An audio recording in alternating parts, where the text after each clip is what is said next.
नमस्कार, मैं doctor Shankar Lal, associate professor, government college Chimanpura. आज मैं आपको भारत के भौतिक प्रदेशों में से प्रायद्वीपीय भारत का पठार प्रायद्वीपीय भारत के बारे में बताया। इससे पहले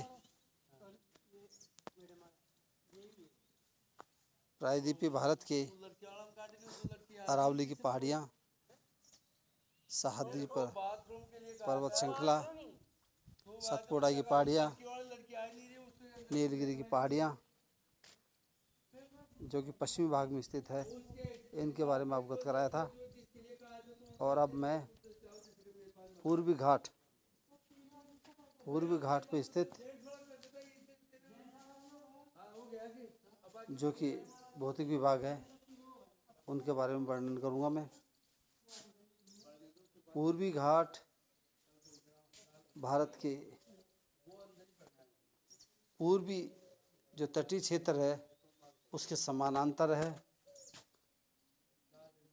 यह एक प्राचीन बलित पर्वत है। पूर्वी घाट महानदी तथा नीलगिरी पहाड़ियों के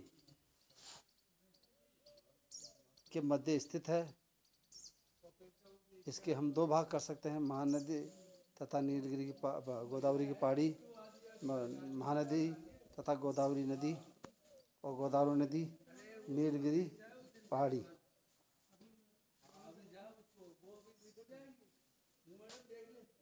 महानदी से गोदावरी तक सतत रूप में स्थित श्रेणी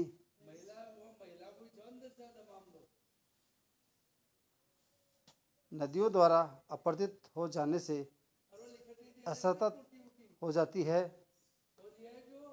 इसकी औसत ऊंचाई 900 मीटर है।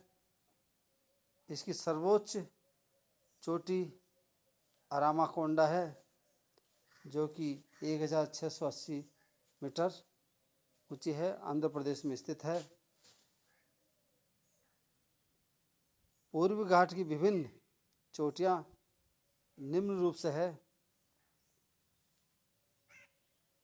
उड़ीसा में महेंद्रगिरी, आंध्र प्रदेश में जिंदागाड़ा, नल्लामलाई की पहाड़ियाँ, एरामिल्ला की पहाड़ियाँ, पालकोंडा, वेलिकोंडा,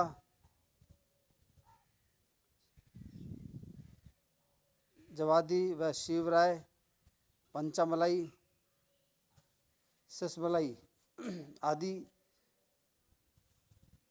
एक असंगठित चोटियां हैं।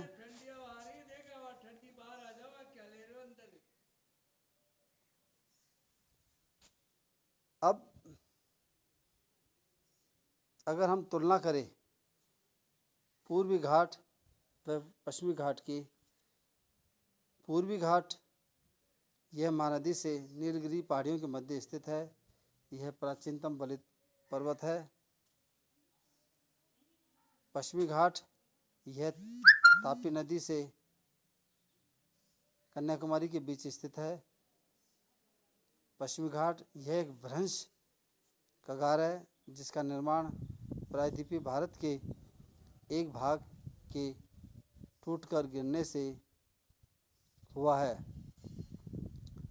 सतत पर्वत होने के कारण इसमें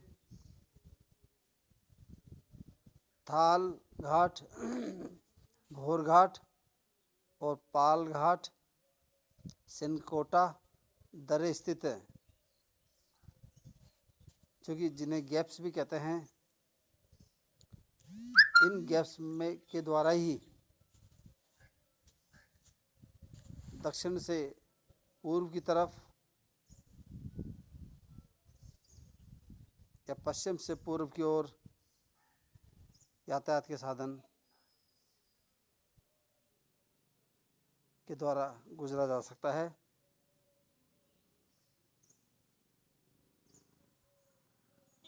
पूर्वी घाट यह पर्वत श्रेणी केवल महानदी से गोदावरी नदी के मध्य सतत है तथा इसके बाद नदियों के अपरदन से असतत हो जाती है। इसकी औसत ऊंचाई 900 मीटर है। इसकी सर्वोच्च चोटी अरामाकोंडा है। दूसरी तरफ पश्चिमी घाट की तुलना करें, सतत पर्वत होने के कारण इनमें कुछ गैप्स हैं। इसकी औसत ऊंचाई 1200 मीटर है। इसकी सर्वोच्च चोटी अनामुड्डी की पहाड़ियाँ हैं। पश्चिमी घाट के अधिक ऊंचे होने के साथ दक्षिण पश्चिम मानसून दिशा में होने से यहाँ भारी वर्षा होती है, जबकि पूर्वी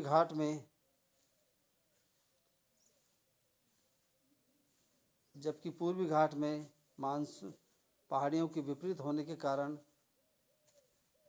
पश्चिमी घाट सीधे सतत खड़े होने के कारण इसके पूर्व का भाग सारा वृष्टि छाया प्रदेश के अंतर्गत आता है, जिसमें वर्षा बहुत कम होती है।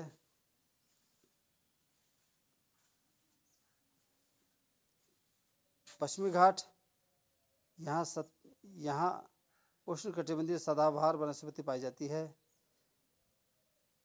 पश्चिमी घाट में अत्यधिक जैव विविधता के कारण यहाँ 36 हॉट स्पॉट्स में से एक है। इस श्रेणी से विभिन्न नदियाँ उद्गमित होती है। उदाहरण के तौर पर गोदावरी, कृष्णा नदी आदि।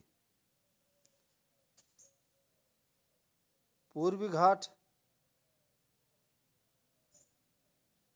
पतझड़ उष्णकटिबंधीय पतझड़ वनस्पति मिलती है। यहाँ से कम जैव विविधता पाई जाती है। इस क्षेत्र में नदी को अपरदित कर बंगाल की खाड़ी में नदियाँ गिरती हैं। इस तरह से